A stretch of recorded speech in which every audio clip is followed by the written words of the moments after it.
नमस्कार, welcome to सासभाऊ नवजोक recipes. आज आपण करणार आहोत सगळ्यात पौष्टिक शेवग्याच्या शेंगांचा सूप। आता त्याच्यासाठी मी 3 शेंगा घेतल्या आहेत, 1 टोमॅटो, 1 सफेद कांदा असेल तर घ्या, आवडत असेल तर घ्या, नाहीतर नाही, 2 पाकळ्या लसूण। आता हे सगळं मी शेंगांची सालं काढली, ते सगळं एका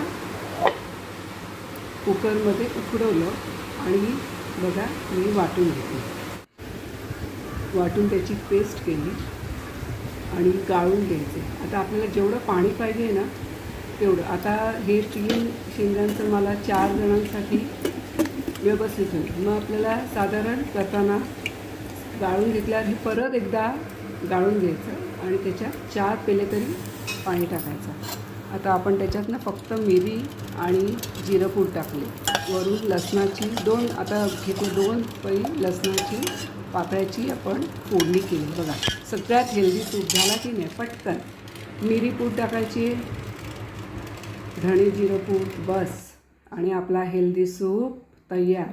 सगळ्या हाडांसाठी, केसांसाठी, सगळ्यांसाठी हा आपल्याला उपयुक्त आहे। तर बघत राहा सासभाऊ नवजोक रेसिपीज आणि हा सूप करून घरी प्यायला विसरू नका। लहान मुलांना पण तो चांगला आहे। तर जेव्हा आपण शेंगा आणतो तेव्हा त्याची सालं फेकली जातात ना, तर हा केला ना सूप तर तो सगळा उपयोगी पडतो।